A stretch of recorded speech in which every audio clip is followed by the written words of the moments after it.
നമസ്കാരം. കലാകൗമുദി ഓൺലൈനിലേക്ക് സ്വാഗതം. തിരുവനന്തപുരം ജില്ലയിലെ വട്ടിയൂർക്കാവ് 2026 നിയമസഭാ തെരഞ്ഞെടുപ്പിൽ ഒരു VIP മണ്ഡലമായി മാറുമെന്ന കാര്യം ഉറപ്പായി കഴിഞ്ഞു.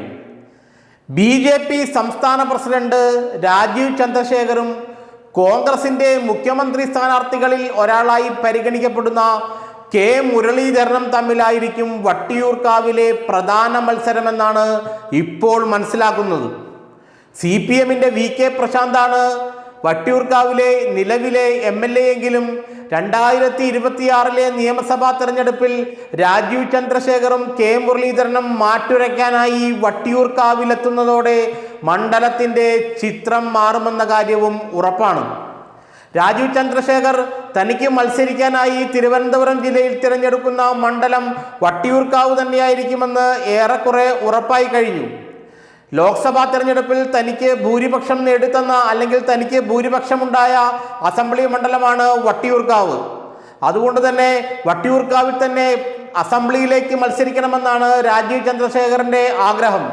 എന്നാൽ കെ മുരളീധരൻ ആകട്ടെ തൻ്റെ നിയോജക മണ്ഡലമായ വട്ടിയൂർക്കാവിൽ തന്നെ മത്സരിച്ച് നിയമസഭയിലേക്ക് തിരഞ്ഞെടുക്കപ്പെടണമെന്ന് ആഗ്രഹിക്കുന്ന ആളാണ്. 2019 തെരഞ്ഞെടുപ്പിൽ വട്ടിയൂർക്കാവ് MLA സ്ഥാനം രാജിവെച്ചാണ് കെ മുരളീധരൻ വടകരയിലേക്ക് പോയത്. വടകരയിൽ നിന്നും അദ്ദേഹം ജയിച്ചു കയറിയെങ്കിലും 2024 ലോക്സഭാ തെരഞ്ഞെടുപ്പിൽ തൃശ്ശൂരെത്തി വീരചരമമടയുകയായിരുന്നു. സുരേഷ് ഗോപിയോട് മത്സരിച്ച് അദ്ദേഹം 3ാം സ്ഥാനത്തെത്തുകയും ചെയ്തു. അതോടെ ഇനി അദ്ദേഹം ലോക്സഭയിലേക്ക് മത്സരിക്കേണ്ട എന്ന് തീരുമാനിച്ചിരിക്കുകയാണ്. വട്ടിയൂർക്കാവ് നിയമസഭാ മണ്ഡലത്തിൽ മത്സരിച്ചാൽ തൻ്റെ ജയം ഉറപ്പാണെന്ന് കെ മുരളീധരൻ വിശ്വസിക്കുന്നു. രാജീവ് ചന്ദ്രശേഖറല്ല, ഇനി ആര് മത്സരിച്ചാലും വട്ടിയൂർക്കാവ് തൻ്റെ കയ്യിൽ സുരക്ഷിതമായിരിക്കുമെന്ന് തന്നെയാണ് മുരളീധരൻ്റെ വിശ്വാസം. രാജീവ് ചന്ദ്രശേഖരേക്കാൾ BJPയിലും അല്ലെങ്കിൽ തിരുവനന്തപുരത്തെ BJP പ്രവർത്തകർക്കിടയിൽ സ്വാധീനമുള്ള കുമ്മനം രാജശേഖരനെ പരാജയപ്പെടുത്തിയാണ് കെ മുരളീധരൻ നിയമസഭയിലെത്തിയത്. അതുകൊണ്ട് വട്ടിയൂർക്കാവ് തൻ്റെ ഉറച്ച മണ്ഡലമാണെന്നാണ് മുരളി പറയുന്നത്. എന്നാൽ രാജീവ് ചന്ദ്രശേഖർ ആകട്ടെ വട്ടിയൂർക്കാവിൽ നിന്നും ജയിച്ച് സംസ്ഥാന നിയമസഭയിലെ BJP MLA ആകാൻ ഒരുങ്ങുകയാണ്. നേമം മണ്ഡലം കുമ്മനത്തിനെ പോലെയോ അല്ലെങ്കിൽ സീനിയർ ആയിട്ടുള്ള ഏതെങ്കിലും BJP നേതാവിന് നൽകി തനിക്ക് വട്ടിയൂർക്കാവിൽ ശ്രദ്ധ കേന്ദ്രീകരിക്കുന്നതാണ് താല്പര്യമെന്ന് അദ്ദേഹം RSS നേതൃത്വത്തെ അറിയിച്ചു കഴിഞ്ഞു.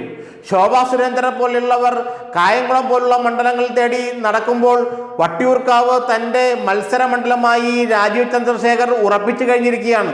അങ്ങനെ വരുമ്പോൾ രാജീവ് ചന്ദ്രശേഖറും കെ മുരളീധരനും തമ്മിലായിരിക്കും അവിടുത്തെ മത്സരം. ഇപ്പോഴത്തെ MLA ആയ VK പ്രശാന്ത് പതിയെ സീനിൽ നിന്ന് തന്നെ ഔട്ടാകുമെന്നാണ് BJPക്കാരും കോൺഗ്രസ്സുകാരും പറയുന്നത്. രാജീവ് ചന്ദ്രശേഖറും കെ മുരളീധരനും തമ്മിൽ മത്സരിക്കുമ്പോൾ ഏറ്റവും കൂടുതൽ ശ്രദ്ധ കിട്ടുന്ന മണ്ഡലവും വട്ടിയൂർക്കാവായിരിക്കും. വട്ടിയൂർക്കാവ് അടിസ്ഥാനപരമായിട്ട് കോൺഗ്രസിനും BJPക്കും നല്ല വോട്ടുള്ള മണ്ഡലമാണ്. CPMന് ആ മണ്ഡലത്തിൽ സത്യത്തിൽ കാര്യമൊന്നുമില്ലായിരുന്നു. എന്നാൽ 2019 ഉപതെരഞ്ഞെടുപ്പിൽ അഡ്വക്കേറ്റ് മോഹൻകുമാറിനെ തോൽപ്പിച്ചുകൊണ്ട് മേയറായിരുന്ന VK പ്രശാന്ത് ഒരു അട്ടിമറി വിജയം നേടുകയായിരുന്നു. 2021 തിരഞ്ഞെടുപ്പിലും VK പ്രശാന്ത് വിജയിച്ചു. അന്ന് കോൺഗ്രസ് താരതമ്യേന ദുർബലമായൊരു സ്ഥാനാർത്ഥിയാണ് നിർത്തിയത്. അതുകൊണ്ട് VK പ്രശാന്തിൻ്റെ വിജയം ഉറപ്പുമായിരുന്നു. എന്നാൽ ഇനി അങ്ങനെയല്ല.